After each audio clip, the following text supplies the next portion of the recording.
I just want to start off with your name and how many kids you have and what their names are and how old they are. I'm Carrie McNeil, and I have 2 kids. They're 10 and 7. Okay, are they girls? Emma and Riley. Tell me a little bit about them. What do they do? They're cheerleaders. They're great. They're the best little girls ever, actually. Yeah. So That's awesome. Yeah. So I just want to start off by asking, are you going to the Single Mom Surf Day? Yes. Okay, what does that mean to you? Like having that community. I'm trying to help as well, and then it's been great because I've met so many people through the church and through Servolution that they're willing to help me, and they actually have helped pick up my kids. I mean, I wouldn't have been able to make it some of the times without some of these people, and I mean, I could name them, but they know who they are. Yeah, so. I know when I first heard about the just doing something for single moms, it wasn't like set in stone what it was going to be. I told Jason, I'm like, I am going to be a part of that. Like, my mom is my superhero, so if it weren't for her, like, this stuff that I've been doing would not have been a thing. So I know it's really huge for me and her as well. So what are your struggles as a single mom? I would say trying to deal with the pain that I feel because I've seen their hearts be broken. Because one of my daughters, her dad is not part of her life, so she has so many problems with that. Because she sees everyone, going to their dad, and she doesn't have that. So I have to try and make up for it, and so I guess I feel guilty. Yeah, no, I understand that completely. I think it was, I don't remember exactly how old I was, but I decided to live with my mom and not go see my dad at all because my mom really supported me the most in my dreams and goals and stuff, and I just didn't want to have that negativity around. So it was still really hard on me to not have that relationship with my father. Since then, we've gotten a lot closer, but it has definitely been a road that has been a rocky road to travel. I just don't want her to feel that abandonment. I know she's feeling it, and I don't know how to fix that. So just that's kind of hard. Feel it with other people. The more love. Right. Yes. What is the best part about being a single mom? Those hugs I get when I get home from work. It's been a bad day, but I get to go home and I get to love on them, and they, make me smile, and I work harder because of them. So they're just my whole world. Yeah. So. Do you have a good support system or other friends that are single moms? I do, yes. Yeah. How do they help you? Is a great place. There's so many.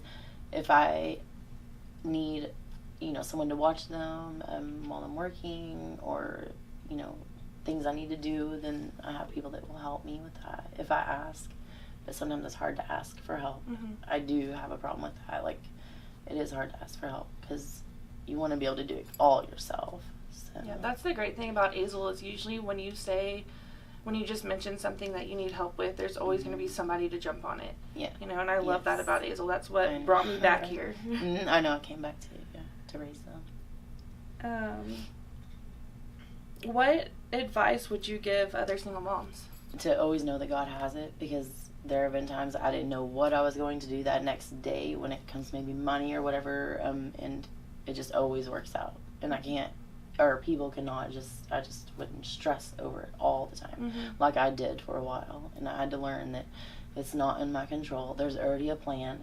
Just live it. That I try to be, a good human to everyone, and I hope that it'll all fall into place. And yeah, you say don't stress over money, and I want to emphasize that because growing up with just me and my mom, and then my brother occasionally, there were some times we did not know what was going to happen next, Are we still going to be in this house tomorrow? Will we have food for tomorrow? How am I going to get to school with no car, kind of thing?